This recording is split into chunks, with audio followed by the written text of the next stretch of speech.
तो अब तक इस सीरीज में मैंने 25 वीडियो बनाए हैं और मैंने लगभग सभी का फीडबैक लिया है। तो एक और जेन्युइन फीडबैक था जो कि मुझे पिछले वीडियो में आया था कि मैं आपको दिखा देता हूँ लाइव क्या फीडबैक था। जैसे मान लीजिए कि ये एडमिन डैशबोर्ड इसे एक्सेस है और इसे इस एडमिन डैशबोर्ड का एक्सेस इस एडमिन ने दिया है और इसे डैशबोर्ड का एक्सेस मिलते ही जिस एडमिन ने इसे एक्सेस दिया उस इसने उसी का रोल अगर चेंज कर दिया तो ये काफ़ी बड़ा एक बग है। मैं आपको दिखाता हूँ कि अब ये एडमिन इसका रोल चेंज कर सकता है। तो जिसने इसे एडमिन बनाया हमने उसी का रोल चेंज कर दिया। तो ये एक तरह का मैं बग ही कहूँगा। और एक बंदे ने मुझे इसके बारे में बताया तो ये काफ़ी जेन्युइन बग है।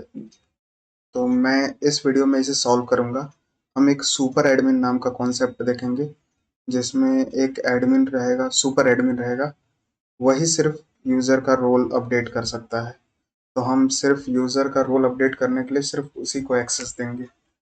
तो इस वीडियो में हम वही करेंगे और बाकी का एक और फीडबैक था कि हर यूज़र को अलग डैशबोर्ड मिले और वो अपना कोर्स क्रिएट कर सके और सिर्फ उसी को एक्सेस रहे कोर्स डिलीट करने का। तो वो उसका मैं आइडिया आपको दे दूंगा, आप खुद से उसे क्रिएट कर लीजिएगा क्योंकि अगर मैं वो दिखाने लगा तो ये वीडियो भी काफ़ी बड़ी हो जाएगी। तो मैं आपको सिर्फ आइडिया दे दूंगा, आप खुद से उसे बनाने की कोशिश कीजिएगा क्योंकि इस पूरे सीरीज में मैंने आपको इतने कॉन्सेप्ट तो सिखा ही दिए हैं कि आप खुद से वो काम कर सकें। बट मैं आइडिया दे दूंगा कि उसे किस तरह से करना है। तो हम सुपर एडमिन वाला कॉन्सेप्ट का स्टार्टिंग करते हैं कि उसे कैसे हम इम्प्लीमेंट करेंगे। मैं यहाँ आता हूँ अपने कोड एडिटर पे और ये मॉडल्स के अंदर यूज़र मॉडल के अंदर आता हूँ और इस रोल के नीचे मेन रोल नाम का एक फंक्शन लूंगा जिसका टाइप होगा स्ट्रिंग और डिफ़ॉल्ट होगा यूज़र। हम चाहें तो इस रोल में ही सुपर एडमिन दे सकते थे, लेकिन उसकी वजह से हमें काफ़ी सारे कंट्रोलर में चेंजेस करने पड़ते हैं, फिर डेटाबेस भी चेंज करना पड़ता है। इसलिए मैं यहाँ पे एक मेन रोल का नया फील्ड ऐड कर दिया हूँ। और अब मैं आता हूँ यहाँ राउट्स में और मैं यहाँ एडमिन राउट्स में आता हूँ और हम रोल को यहाँ पे अपडेट कर रहे हैं। यहाँ पे इस एडमिन हम नहीं लेंगे क्योंकि ये काम एडमिन का नहीं है और ये काम एडमिन का नहीं है। तो मैंने यहाँ से इस एडमिन हटाया और अपडेट रोल वाले सेक्शन में जाता हूँ, कंट्रोलर में जाता हूँ मतलब। और यहाँ पे एक चेक पॉइंट लगाऊंगा मैं, if request dot user dot main role is not equal to super admin, then हम रिटर्न करेंगे rest dot status code 403 जो कि होता है अनऑथराइज का। और जेसन के अंदर एक message, this endpoint is assign to super admin. बस इतना करना है और मैंने इसे सेव किया। अब मैं आता हूँ यहाँ पे अब फ्रंट एंड के अंदर बट उससे पहले मैं एक यूज़र बना लेता हूँ जिसका रोल हमें सुपर एडमिन करना है। तो मैं यहाँ आपको डेटाबेस में दिखाता हूँ। पहले के जो यूज़र थे उनमें रोल तो था लेकिन मेन रोल नाम का कोई फंक्शन नहीं है। तो मैं इसे अभी डिलीट नहीं करूँगा, मैं एक नया यूज़र ऐड करूँगा जिसमें मेन रोल नाम का एक फील्ड आ जाए।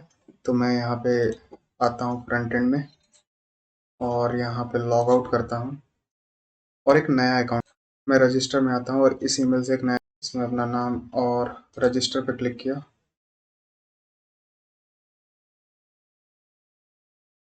तो मेल पे मुझे ओटीपी आ गई, टाइप करूँगा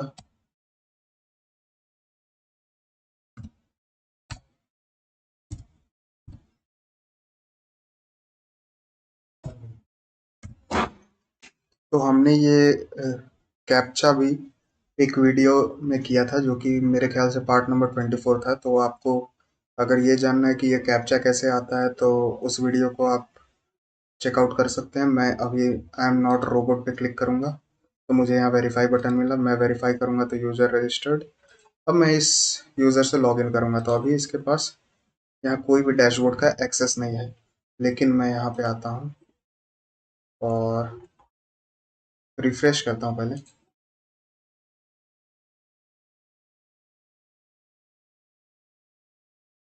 मैंने रिफ्रेश किया और नीचे मैं आया यहाँ पे, तो ये यूज़र हमारा क्रिएट हो गया। इसका हम रोल को एडमिन करेंगे यहीं से एडिट करके, क्योंकि सुपर एडमिन मैं नहीं चाहता कि सुपर एडमिन के फंक्शन को मैं किसी भी कंट्रोलर में ऐड नहीं करना चाहता। मैं नहीं चाहता कि हैकर इससे छेड़छाड़ करें, तो इसीलिए मैं इसे यहीं डेटाबेस से एडिट कर दे रहा हूँ। मैंने अपडेट किया इसे। अब देख सकते हैं इस यूज़र का रोल सुपर एडमिन हो गया है। अब मैं फ्रंट एंड में आता हूँ और यहाँ रीलोड करता हूँ, तो इसे एडमिन डैशबोर्ड का भी एक्सेस है, इसे कोर्स का भी एक्सेस है, यूज़र का भी एक्सेस है। और अभी मैं यहाँ पे आपको दिखाता हूँ, मैं इस यूज़र का रोल अपडेट करता हूँ, तो आप देख सकते हैं इस यूज़र का रोल अपडेट हो गया है। बट अब मैं इसका रोल अपडेट करके वापस से एडमिन करता हूँ, और आप इस यूज़र का ईमेल आप देख लीजिए, ये ट्यूटोरियल यूजेस वाला ईमेल है। अब मैं इसी से आपको लॉगिन करके दिखाता हूँ, और इस अकाउंट से मैं यूज़र का रोल अपडेट करके दिखाऊंगा। आप देखिएगा कि ये रोल अपडेट नहीं होगा। तो मैं यहाँ लॉग आउट किया और इस ट्यूटोरियल यूजर्स वाले से लॉगिन करता हूँ। इसके पास देखिए एडमिन डैशबोर्ड का एक्सेस है, कोर्सेज का भी एक्सेस है, यूज़र का भी एक्सेस है। लेकिन मैं यहाँ पे अभी आपको एक चीज़ दिखाता हूँ। मैं जैसे ही यहाँ पे अपडेट रोल पे ओके करता हूँ, तो आप देख सकते हैं this endpoint is assign to super admin. तो अब ये यूज़र किसी का रोल अपडेट नहीं कर सकता है। ये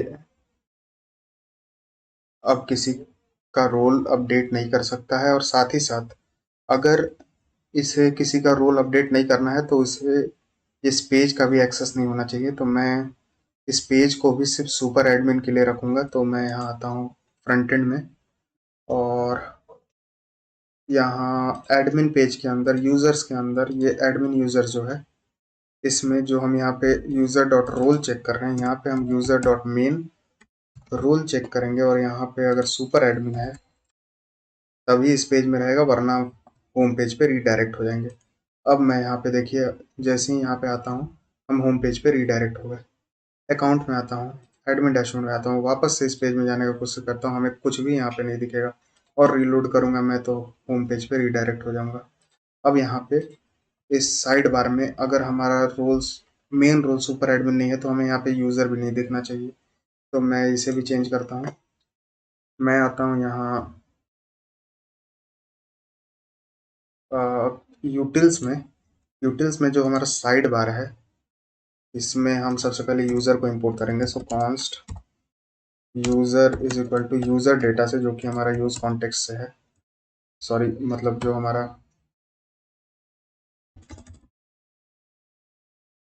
यूज़र कॉन्टेक्स्ट वाली फाइल्स है। मैं आपको दिखा दूँ, यहाँ कॉन्टेक्स्ट के अंदर जो यूज़र कॉन्टेक्स्ट है, इसमें हम यूज़र इससे रिसीव करेंगे। मैं इसे सेव करता हूँ, और यहाँ पे एक कंडीशन रहेगी, मैं इसे पहले कट कर लेता हूँ। अगर यूज़र है और user dot user dot main role अगर सुपर एडमिन है, तभी हम ये लिंक शो करेंगे यूज़र वाली। अब मैं यहाँ आता हूँ, आप देख सकते हैं सिर्फ हमें होम और कोर्सेज का एक्सेस है और लॉग आउट का एक्सेस है। और मैं सुपर एडमिन वाले अकाउंट से लॉगिन करके आपको दिखाता हूँ। मैं यहाँ लॉग आउट किया, तो ये है मेरा सुपर एडमिन वाला अकाउंट। मैं यहाँ लॉगिन करता हूँ, अकाउंट में आता हूँ, एडमिन में आता हूँ। आप देख सकते हैं यहाँ पे हमें यूज़र का एक्सेस है। यहाँ मैंने खोला, और यहाँ पे मैं इस यूज़र का रोल अभी भी अपडेट कर सकता हूँ, तो इसका रोल एडमिन से हट के यूज़र हो गया। तो इस तरह से हम सुपर एडमिन वाला कॉन्सेप्ट से खेल सकते हैं। और अब इसमें कोई प्रॉब्लम नहीं है। कोई भी यूज़र, रैंडम यूज़र जिसे हमने एडमिन बनाया, वो हमारा रोल अपडेट नहीं कर सकता है। तो ये तो हमने ठीक कर लिया।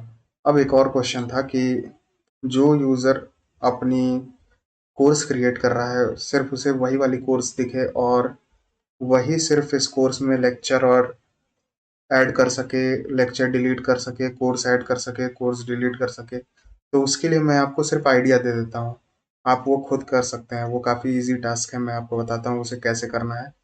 मैं यहाँ आपको कोड एडिटर पे लेके आता हूँ अपने, और मॉडल के अंदर जो हमारा courses डॉट जेएस है, इसमें एक ओनर नाम की फील्ड आपको बनानी है। मैं अभी आपको लिख के दिखा देता हूँ। ओनर नाम की एक फील्ड बनाऊंगा मैं, कि इस कोर्स का ओनर कौन है, और इसमें हम यूज़र की आईडी सेव करेंगे, और इसी यूज़र आईडी से हम देखेंगे कि ये कोर्स किस यूज़र का है।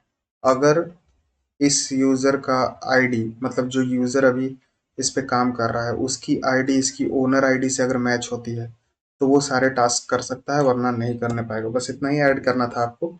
इतना आप ऐड कीजिएगा।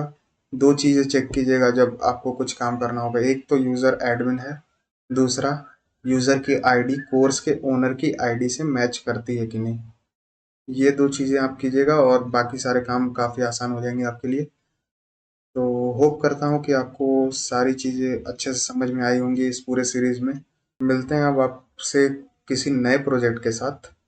तब तक के लिए bye bye, and make sure to like, share and subscribe to this channel.